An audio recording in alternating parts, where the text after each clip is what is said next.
Assalamualaikum warahmatullahi wabarakatuh. Perkenalkan, nama saya Regi Rahadianto Fikur Rahman. Saya Wanda Asri SS. Di sini kami akan memaparkan sebuah materi yang berjudul tentang analisis peran hukum internasional dalam diplomatik dan konsuler. Jadi, di dalam pembahasan kali ini yaitu bertujuan untuk menganalisis peran hukum internasional dalam hubungan diplomatik dan konsuler dengan fokus pada perlindungan hukum terhadap pejabat diplomatik dan konsuler. Hukum internasional dalam melindungi tenaga kerja Indonesia, pejabat diplomatik dan konsuler. Semua negara anggota wajib melindungi para pejabat diplomatik dan konsuler serta gedung perwakilannya dan tingkat internasional, terutama dengan adanya instrumen. Pasal 29 Konvensi Wina 1961 menyatakan bahwa person of a diplomatic agent shall not respect. Ia tidak dapat bertanggung jawab atas penangkapan atau penahanan apapun. Negara penerima harus memperlakukan dengan hormat dan mengambil semua tindakan yang diperlukan untuk mencegah kemerdekaan dan martabat yang dilecehkan.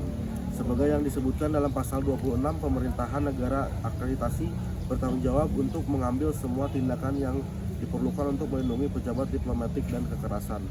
Dan perlindungan ini dilengkapi dengan jaminan kebebasan pribadi. Sedangkan dalam pasal 29 menunjukkan bahwa negara penerima juga harus melindungi diplomat yang berada di negara dengan cara yang dijelaskan ini. Juga sesuai dengan prinsip prioritas atau kepaksaan bersama dan kesepakatan bersama bahwa setiap negara ingin para diplomat aman saat ditugaskan di negara mereka dan menjaga hubungan yang telah ada. Melalui Konvensi Wina 1961 dan 63, hukum internasional mengatur hubungan diplomatik dan konsuler antar negara. Prinsip hukum internasional adalah sebuah kebiasaan internasional harus menjadi dasar untuk memulai hubungan diplomatik dan konsuler. Perwakilan diplomatik melakukan tugas dan fungsi seperti mewakili negara pengirim, melindungi kepentingan negara pengirim, dan meningkatkan hubungan persahabatan antar negara.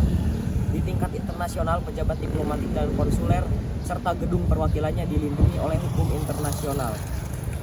Hak untuk bebas dari yurisdiksi negara penerima dalam hal masalah kriminal adalah bagian dari hak kekebalan yurisdiksional pejabat diplomatik. Kemudian tentang akhir misi diplomatik sebagai besar, tugas seorang duta dibesarkan berakhir ketika masa jabatan mereka habis. Selain itu, kemudian tentang waktu akhir misi diplomatik sebagai besar, tugas seorang duta dibesarkan berakhir ketika masa jabatan mereka habis. Selain itu, tugas itu dapat berakhir karena ditarik kembali rekal oleh pemerintah negara pengirimnya atau karena tidak disenangi lagi persona non grata. Akibatnya fungsi wakil diplomatik itu berakhir. Jika terjadi perang antara negara pengirim dan penerima, tugas diplomat juga akan terhenti dan nasib diplomat dan keluarganya dikembalikan ke negara pengirim. Jika raja atau ratu negara pengirim atau penerima wafat atau turun tahta, tugas wakil diplomatik juga dapat terhenti. Jadi pada kesimpulannya, melalui Konvensi Wina 1961 dan 1963, hukum internasional mengatur hubungan diplomatik dan konsuler antar negara-negara. Prinsip hukum internasional seperti resiprositas dan kebiasaan internasional harus menjadi dasar untuk memulai hubungan diplomatik dan konsuler. Di tingkat internasional, pejabat diplomatik dan konsuler dilindungi oleh hukum internasional. Negara yang menerima harus memperlakukan para pejabat diplomatik dengan hormat dan melakukan semua yang diperlukan untuk mencegah kemerdekaan dan martabatnya dilecehkan.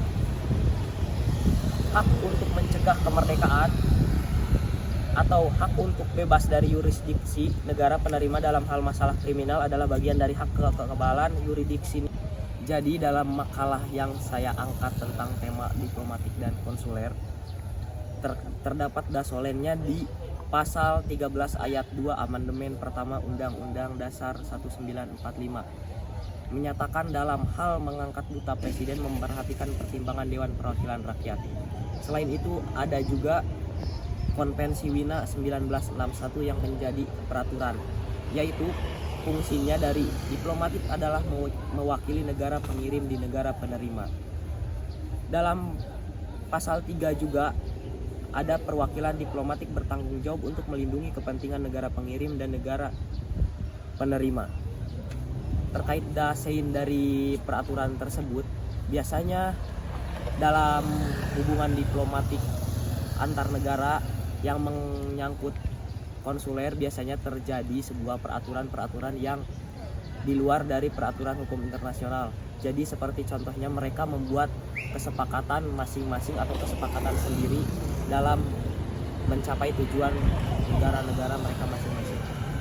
Sekian pemaparan materi dari kelompok kami, kurang lebihnya mohon maaf. Wassalamualaikum warahmatullahi wabarakatuh.